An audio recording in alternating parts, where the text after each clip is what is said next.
Assalamualaikum warahmatullahi wabarakatuh. Pemirsa Gapai Kemuliaan yang dirahmati Allah. Apa kabar Anda hari ini? Semoga Anda senantiasa sehat dan selalu berada dalam lindungan Allah Subhanahu wa taala. Amin ya robbal alamin. Alhamdulillah senang sekali hari ini saya Fayu Nizar kembali hadir menjumpai Anda dalam program kesayangan kita Gapai Kemuliaan.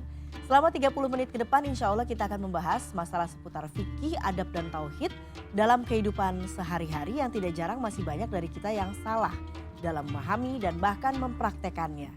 Seperti biasa saya tidak sendiri, sudah hadir bersama saya di studio ada gurunda kita semua, Kiai Haji Muhammad Faiz. Assalamualaikum Kiai. Waalaikumsalam warahmatullahi wabarakatuh. Apa kabar Kiai? Alhamdulillah baik, sehat. Alhamdulillahirabbil alamin.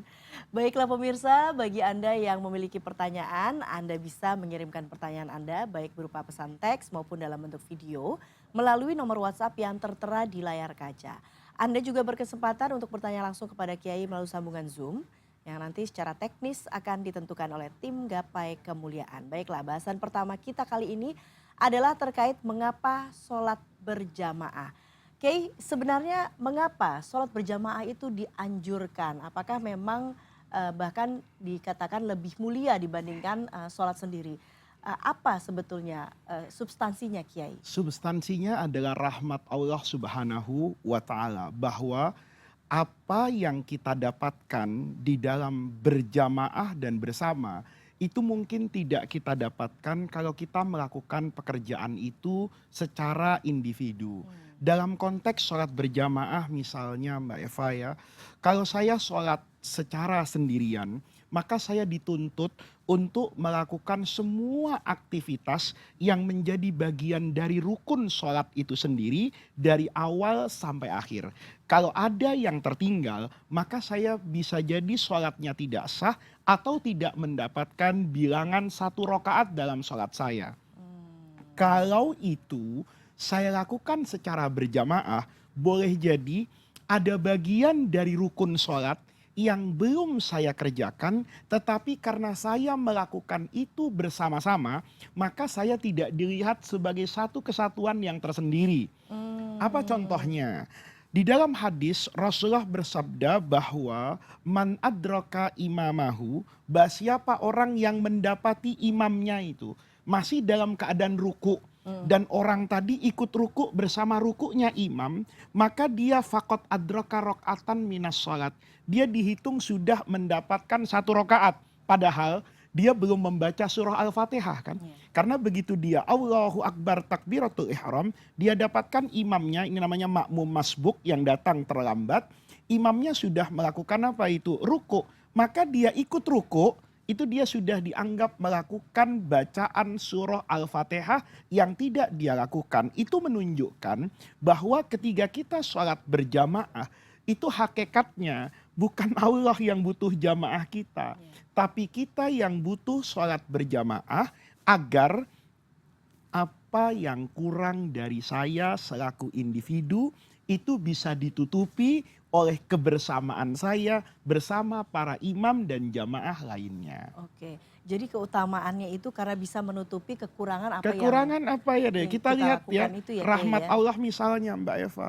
Kata Nabi, kalau orang yang intonasi dan bacaan aminnya itu bersama-sama, itu kata Allah, Allah ampuni dosanya.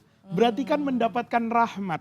Artinya, kalau misalnya ibaratkan buah atau telur berkumpul di dalam satu tempat, kalau kita beli buah mangga misalnya 1 truk, tiba-tiba ada yang busuk 1 atau 2, kita tidak pernah kemudian merasa marah dan kecewa sama penjualnya. Nah, Allah cuma 2. Dan Allah lebih dari itu. Ketika kita sholat berjamaah, di dalam orang yang sholat berjamaah, mungkin ada orang yang soleh. Mungkin ada orang yang kurang soleh. Mungkin ada yang agak soleh. Mungkin yang jauh dari standar kesolehan. Tetapi ketika dia bersama, dia melakukan bacaan amin, kabulkan ya Allah permohonan kami semua. Maka biar di dalam situ ada orang yang tidak baik, maka dia akan mendapatkan syafaat nih dari doa yang dipanjatkan bersama-sama. Oleh karena itu ketika kita sholat berjamaah, itu dulu guru saya mengajarkan, Kalau kita mendengar apapun yang baik-baik dipanjatkan dalam sholat berjamaah, itu dalam hati itu ngomong, wafina as-solihun. Ya Allah, di tengah-tengah saya ada orang yang soleh. Kalau saya tidak kau dengar doanya, pantas ya Allah, saya memang tidak layak untuk didengar.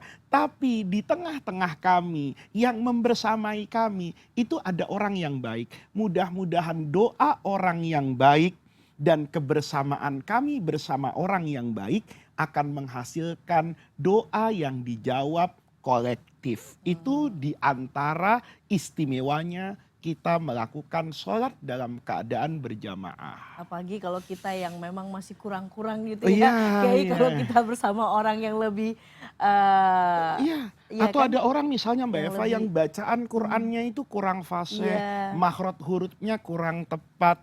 Kalau dia menjadi makmum, kan tidak ada hitungan apapun. Karena ada di dalam madhab, misalnya madhabnya Imam Ahmad, itu tidak mewajibkan makmum untuk membaca apa-apa kalau imam sedang melakukan bacaan. Berarti dia kan Allahu Akbar. Lepas Allahu Akbar, imamnya kan baca Fatihah. Maka dia punya kewajiban untuk mendengar.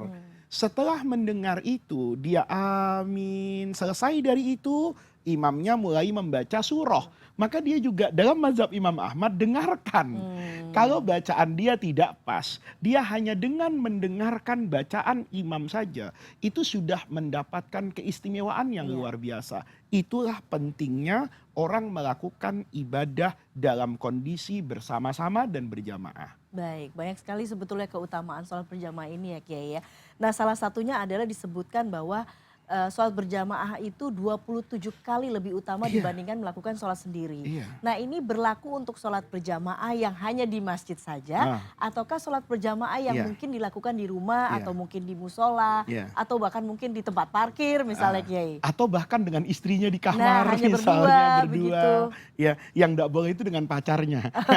Karena itu bukan mahramnya. Belum Ada boleh ya, orang ya Mbak Eva yang kadang-kadang semangat beragamanya itu mengalahkan ilmunya. Saya pernah ditanya orang di satu majelis itu menggunakan telekomunikasi.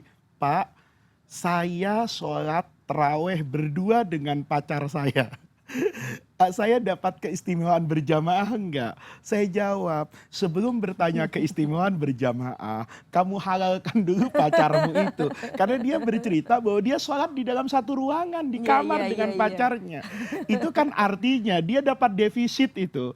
Pahala terawihnya sebesar-besarnya, itu adalah pahala melakukan sunnah ya. Sementara berdua-duaan dengan perempuan yang bukan mahramnya, itu sekurang-kurangnya adalah sesuatu yang haram. Saya khawatir nanti kalkulasi akuntansinya nggak mateng nih orangnya, jadi nanti defisit. Nah, yang seperti itu, yang pertama yang ingin saya sampaikan bahwa ketika Rasulullah menyampaikan bahwa sholat berjamaah itu lebih utama tafdulu ala sholatil faddi, hadisnya itu dengan 25 atau 20 derajat, itu riwayatnya berbeda-beda. Tetapi ulama mengatakan 27 itu tidak harus satuan 27. Itu menunjukkan sesuatu yang berlipat ganda dan banyak. Itu dipahami oleh semua ahli hadis dalam konteks berjamaah di masjid. Jadi kalau orang berjalan kaki sudah wudhu di rumahnya atau nanti wudhu di masjidnya kalau airnya banyak, kemudian dia datang ke masjid, sholat bersama imam, itu pahalanya 27 kali daripada sholat sendirian. Dan itu berlaku kata ulama bukan saja masjid dalam artian masjid yang seperti ini, tetapi di tempat yang biasa dilakukan sholat berjamaah. Misalnya di studio kita nih, kan ada tempat yang dikhususkan untuk sholat. Dia bukan masjid, bahkan boleh jadi bukan musola juga. Itu hanya ruangan yang dikatakan fasum. Kemudian nanti setiap sholat berjamaah ada imamnya, ada makmumnya. Sholat yang seperti ini dilakukan di tempat yang khusus sekalipun bukan masjid, itu banyak ulama mengatakan itulah yang dimaksud oleh Rasulullah bahwa sholat ini mendapatkan 27 kali daripada sholat sendiri. Yang menjadi masalah adalah bagaimana dengan orang yang sholatnya di rumah. Ini biasanya mengimami istrinya, anak-anaknya, atau yang menjadi anggota keluarga di rumah. Nah ini Imam An-Nawawi secara tegas mengatakan bahwa sholatnya seorang suami mengimami istri dan anak-anaknya itu tetap mendapatkan keistimewaan yang berbeda dengan kalau suaminya sholat sendiri, istrinya sholat sendiri. Tetapi apakah sama dengan 27 kali lipat seperti yang sholat berjamaah dengan imam di masjid? Kata Imam Nawawi, serahkan itu kepada Allah. Tetapi kalau dikatakan mana yang lebih afdol, tentu yang paling utama adalah sholat ke masjid. Ini madhab yang 3 mengatakan sunnah. Imam Ahmad mengatakan wajib bahkan berjamaah buat laki-laki. Kemudian kalau tidak bisa sholat berjamaah ke masjid, maka tidak juga sholat sendiri di rumah.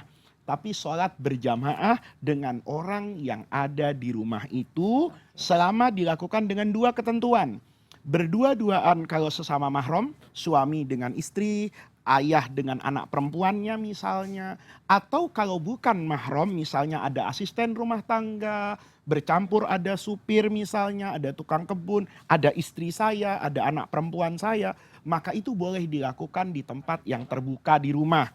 Artinya tidak berdua-duaan. Jadi kalau ada driver saya dengan istri saya enggak boleh. Tapi kalau saya atau driver yang jadi imam, kemudian di situ ada asisten rumah tangga, ada istri saya dalam jumlah yang terbuka, ini tidak berdua-duaan, maka kata Imam Nawawi itu mendapatkan pahala yang istimewa melebihi sholat secara sendirian. Oke, kita akan perdalam lagi Kiai. Saya ingin tanya sebetulnya kalau memang ini keutamaannya berlipat-lipat kalau kemudian sholat di masjid. Nah bagaimana dengan wanita? Karena tidak dianjurkan sebetulnya wanita itu sholat berjamaah begitu ya di masjid begitu ya Kiai ya. Kita kan juga ingin dapat keutamaan. Tapi dijawab setelah jeda ya Kiai ya. Jangan kemana-mana, Gapai Kemuliaan akan kembali sesaat lagi.